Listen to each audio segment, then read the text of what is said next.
नमस्कार, मैं हूं अवनींद्र आशुतोष। आपका बहुत बहुत स्वागत है हमारे खास कार्यक्रम छू लो आसमान में। आज हम आपको एक ऐसे शख्स से मिलवाने जा रहे हैं जिन्होंने कलम के ज़रिए बॉलीवुड पर राज किया है। चाहे वो मनोरंजन की बात हो, चाहे वो बाबा की बात हो या फिर रोमांस की बात हो, तो कुल मिलाकर संजय मासूम जी का नाम ही आपके लिए काफ़ी है। हमारे साथ खुद संजय मासूम जी हैं। सर, बहुत बहुत स्वागत है आपका। धन्यवाद, बहुत बहुत। एक पत्रकार के तौर पर आपने करियर शुरू किया जी। मुंबई आने से पहले आप उसी मानसिकता के थे कि पत्रकारिता करना है। मुंबई आकर धर्मयुग से आपका जुड़ाव शुरू हुआ। उसके बाद लंबा सफ़र तय करते हुए आपने अचानक बॉलीवुड में जिस तरह से आज अपनी इमेज बना ली है, इसकी कल्पना की थी कभी आपने? नहीं, कल्पना तो बिल्कुल नहीं की थी। और ज़िंदगी इसी का नाम है, और ज़िंदगी इसीलिए इतनी खूबसूरत है क्योंकि वो अनप्रेडिक्टेबल है। तो जो हम नहीं सोचते हैं और जो हमने नहीं कभी ऐसा सोचा होगा कि ऐसा होगा, वो होता है, तो उसका एक अलग आनंद है। और जो जैसा आपने कहा कि मैं बम्बई तो पत्रकारिता करने ही आया था और पत्रकारिता कर रहा था और काफ़ी साल किया, लेकिन फिर रास्ते जो है वो सिनेमा की तरफ मुड़े और मैं उधर चल पड़ा। और आप कह सकते हैं कि पड़ाव जो है वो मेरे बहुत दिलचस्प रहे हैं अभी तक, सिनेमा के, वेब सीरीज़ के। तो एक मैं कह सकता हूँ कि नियति जो है, जो डेस्टिनी थी, वो कहीं ना कहीं मुझे लेके आई इस तरफ। और आज जिस तरह से हमने एक विवाद देखा आश्रम को लेकर, जी, लगातार उसको हम लोग एंजॉय करते रहे, लेकिन विवाद जब होता है तो एक राइटर के तौर पर क्या महसूस करते हैं आप? देखिए, विवाद जो होते हैं, मुझे लगता है कि वो अगर उसके पहले अगर चीज़ों को ठीक से समझा जाए और जाना जाए और जो शंकाएं हैं, जिन शंकाओं पे विवाद पैदा होते हैं, उनके बारे में समझा जाए, तो मुझे लगता है कि इसकी ज़रूरत नहीं पड़ेगी। और हमारा क्या होता है कि अज्ञानता और कभी कभी कुछ बातें जो सुनी सुनाई होती हैं, उनके बारे में कुछ लोग रिएक्ट करते हैं, तो वो सही नहीं है। अगर देखिए, किसी भी माध्यम का मकसद जो है वो किसी को ठेस पहुंचाना, किसी की आस्था को ठेस पहुंचाना हो ही नहीं सकता है। और ज़िम्मेदार जो लोग हैं वो जानते हैं इस बात को, ख्याल भी रखते हैं इसका। और सीधी सी बात है कि आश्रम को लोगों ने देखा, बहुत प्यार दिया है, और एक काल्पनिक कहानी है जिसका मकसद जो है वो मनोरंजन है और एक ऐसी दुनिया को सामने लाना है जिसके बारे में लोग कम जानते हैं। तो वो उसमें कहीं कोई विवाद की गुंजाइश है नहीं। लेकिन दुर्भाग्य से कभी कभी ऐसा होता है कि जानकारी नहीं होती है और कुछ लोग सुनी सुनाई बातों में आ जाते हैं। तो मुझे लगता है कि उसका कोई वो ज़्यादा उस पर ध्यान देने की ज़रूरत नहीं है, क्योंकि देखिए, नीयत अगर साफ़ है आपकी, और ऐसा तो है नहीं कि कुछ सामने नहीं है, जो है सब सामने है, तो उसमें जो भी है मुझे लगता है कि उसकी ज़रूरत भविष्य में तो नहीं पड़ेगी। एक बूस्टअप जो हम कहते हैं कि टॉनिक, फिल्मों में जब आप कुछ अच्छा करते हैं तब सम्मान की बात होती है, और फिल्म फेयर सम्मान से आपका नाम जुड़ गया है, नॉमिनेशन में आपका नाम आ गया है, तो उसको किस तरह से लेते हैं आप? जाहिर सी बात है कि कोई भी सम्मान जो होता है वो हौसला बढ़ाता है, हिम्मत बढ़ाता है, आगे और बेहतर करने की ऊर्जा देता है। और फिल्म फेयर जैसा सम्मान जो कि जिसकी अपना मूल्य है और उसका बहुत महत्व है, ऐसे समारोह में नामांकित होना, नॉमिनेट होना अपने आप में एक उपलब्धि है। और जाहिर सी बात है कि मुझे अच्छा लग रहा है। और बहुत जितने भी लोग मेरे साथ हैं नॉमिनेशन में, डायलॉग की कैटेगरी में, संवाद की कैटेगरी में, सबको शुभकामनाएं हैं मेरी। और अच्छा लगता है कि आपका किया हुआ काम इस स्तर तक पहुंच रहा है कि पुरस्कारों की बात भी, या पुरस्कारों की श्रेणी में उसको रखा जा रहा है। तो ये एक उपलब्धि है और बहुत आत्मसंतुष्टि और आत्मगौरव की बात है। इसके साथ साथ ऊर्जा भी तो मिलती होगी ना आपको? बिल्कुल बिल्कुल, मैंने जैसा कहा ना कि हर सम्मान जो है वो ऊर्जा बढ़ाता है और बहुत एक ऐसा विश्वास जो है आपका बढ़ता है इससे, और लगता है कि हाँ जो आप लिख रहे हैं वो लोगों तक पहुंच रहा है और अच्छे से पहुंच रहा है, और लोग उसको पसंद कर रहे हैं, उसको महत्व दे रहे हैं, उसको सुन रहे हैं और उस पर बात कर रहे हैं। तो जाहिर सी बात है कि किसी भी लेखक के लिए इस तरह की जो चीज़ें हैं वो बहुत प्रोत्साहित करने वाली हैं, बहुत उत्साह बढ़ाने वाली हैं, और मेरे साथ भी ऐसा ही है। तो कुल मिलाकर हमने बहुत गंभीर अनुभव लिया है कि बहुत सारे लोग छोटी छोटी जगहों से आते हैं और एक स्टार बनने के बाद शायद उन गलियों को भूल जाते हैं, लेकिन संजय मासूम का अर्थ ही होता है कि ज़मीन से जुड़े रहना। जिस तरह से गाजीपुर से या फिर मुंबई से या फिर जो भी इनके सगे संबंधी हैं, सबसे इनका संपर्क आज तक बना हुआ है। ऐसे में इनको माना जाए कि वाकई ये ज़मीन से जुड़े हुए हैं। बिल्कुल, देखिए, क्योंकि आपने खेती अपने घर तक पहुंचा दी है। बालकनी में बैगन उगा लेते हैं, शिमला मिर्च उगा लेते हैं। बिल्कुल नहीं, ज़मीन से तो देखिए, ज़मीन से जुड़े होना बहुत ज़रूरी है, तभी आप आसमान की ऊंचाई की तरफ बढ़ पाएंगे, क्योंकि जड़ों का मजबूत होना भी बहुत ज़रूरी है। तो मुझे ऐसा लगता है कि मैं शुरू से बहुत कुदरत के प्रकृति को बहुत के आसपास रहना पसंद करता हूँ। तो अब बम्बई जैसे शहर में आप रहते हैं फ्लैट्स में तो मुश्किल होता है थोड़ा, लेकिन वही बात है कि जब वो आपका शौक, आप कह लीजिए कि एक इस स्तर तक पहुंचता है कि नहीं अब करना ही है, तो फिर रास्ते निकल आते हैं। तो मैंने ये रास्ता निकाला कि अपने फ्लैट की चारों तरफ की बालकनी को इस तरह से मैंने डिज़ाइन किया कि वहाँ मैं गमले बड़े बड़े रख सकूँ, और गमले जब बड़े रख सकूँ तो उनमें पहले मैं सजावटी पौधे लगाता था, फूल के पौधे होते थे, और भी मतलब इस तरह की चीज़ें होती थी। बाद में लगा कि यार क्यों नहीं मैं सब्जियां उगाऊं। अच्छा, लॉकडाउन कोरोना काल से हम गुजरे हैं, तो उन दिनों जो है वो एक हर आदमी घर में था और लॉकडाउन का माहौल था, तो वक्त भी था, तो लगा कि ये काम किया जा सकता है। तो मैंने शुरुआत की और उसके परिणाम जो है वो बहुत अच्छे निकले कि जब अब मैंने सब्जियां बोई तो मतलब भिंडी उगने लगी और गोभी उगने लगी और बैगन उगने लगे, और तो एक अच्छा एक देखिए, ये भी एक रचना प्रक्रिया है, और हम लोग क्रिएटिव लोग हैं, मतलब मैं ऐसा मानता हूँ। तो वो उस प्रक्रिया से जुड़ना भी अपने आप में एक बड़ा सुकून देने वाला, आप कह सकते हैं कि स्ट्रेस बस्टर जिसको हम कहते हैं, कि वो है कि मतलब आप बीज बो रहे हैं, तैयारी कर रहे हैं, फिर उसमें अंकुरित हो रहा है, वो फिर बड़ा हो रहा है, उसको देख रहे हैं, फिर उसमें फल लग रहे हैं, तो एक बड़ा सुकून देने वाला प्रोसेस है ये।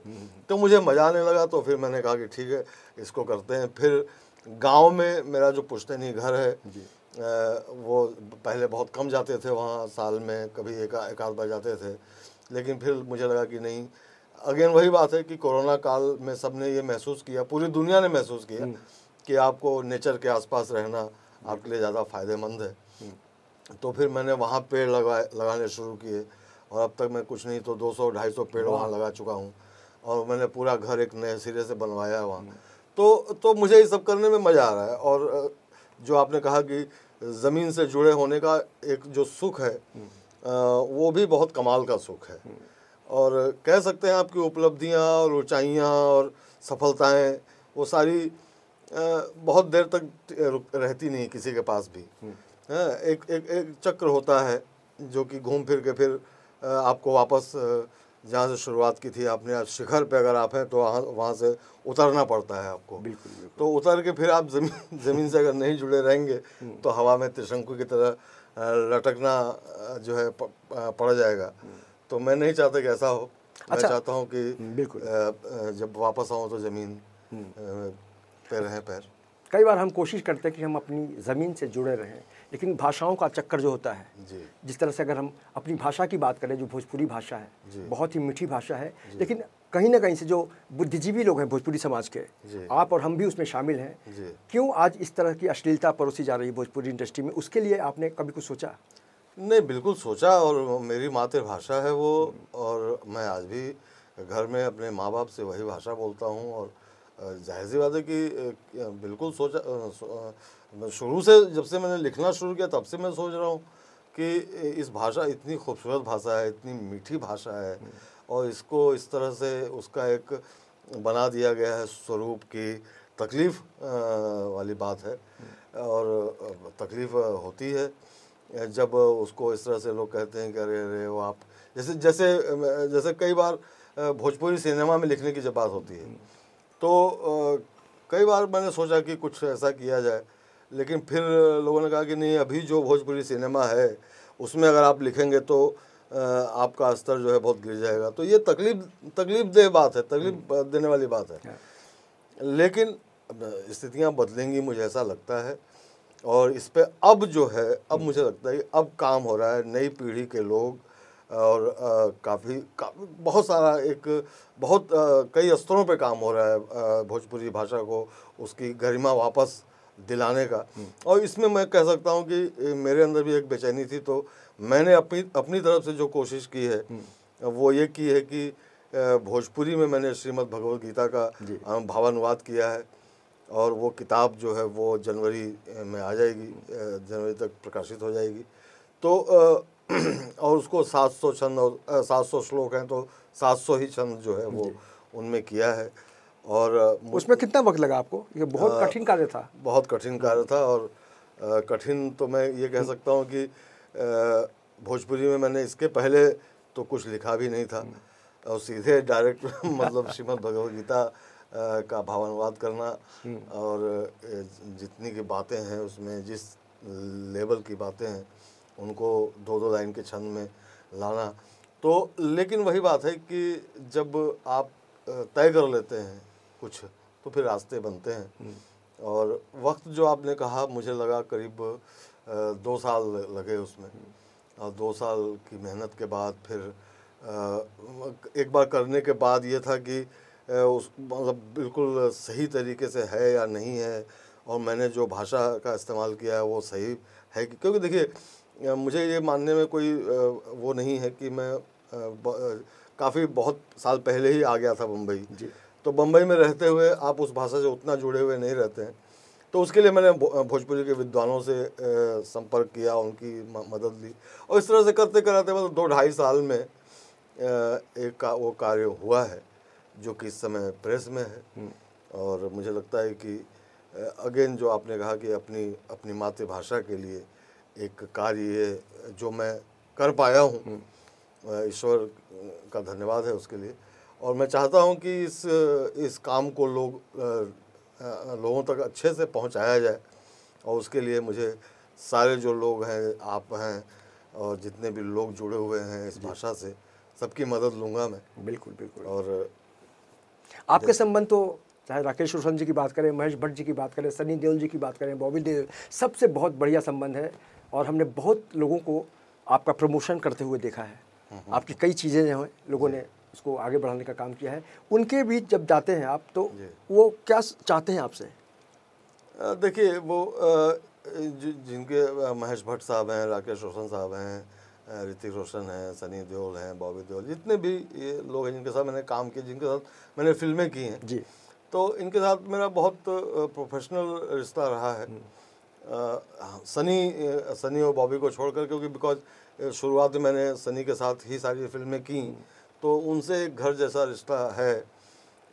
लेकिन ये है कि उनके साथ जो भी जुड़ाव है वो फिल्मों को लेकर था या है, तो जो भी बात होती है वो फिल्मों को लेकर ही होती है कि जो भी मैंने काम किया उनके साथ, तो उनमें डायलॉग को लेकर बात होती थी या होती है।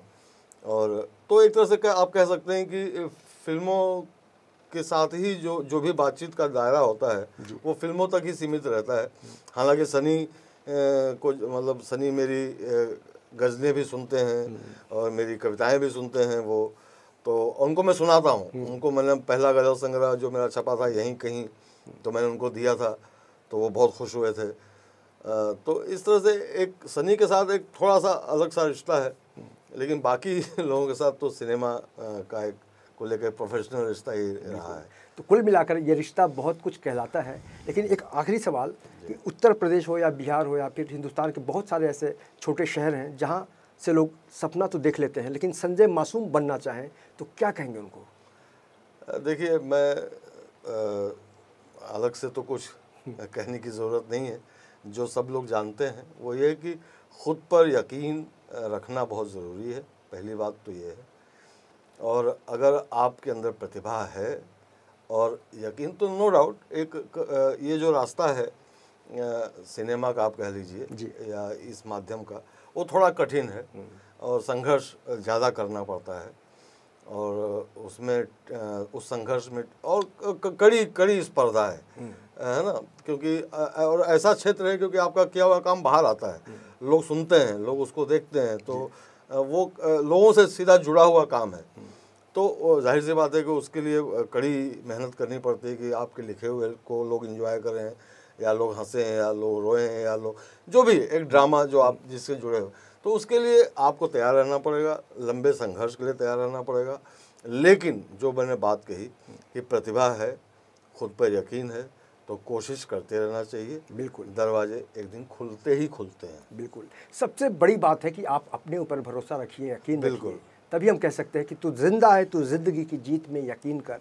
तू जिंदा है, तू जिंदगी की जीत में यकीन कर, अगर कहीं है स्वर्ग तो उतार ला जमीन पर। बिल्कुल। आज संजय मासूम को बहुत कुछ प्राप्त हो चुका है, हम चाहते हैं कि और भी ज़्यादा प्राप्त हो, क्योंकि ये जब बतौर संवाद लेखक घरों में जब गूंजते हैं, खासकर आश्रम की बात करें, फिल्मों की बात करें, तब लोग यही कहते हैं कि वाकई इनकी लेखनी में बहुत ही मासूमियत है, क्योंकि ये मासूम है। हमसे बात करने के लिए बहुत बहुत शुक्रिया और शुभकामनाएं। बहुत बहुत धन्यवाद अरविंद जी, बहुत मज़ा आया आपके साथ बात करके, बहुत बहुत धन्यवाद। तो इस खास पेशकश में इतना ही। बाकी की खबरों के लिए आप देखते रहे IN24 न्यूज़ और मुझे दीजिए इजाज़त। नमस्कार।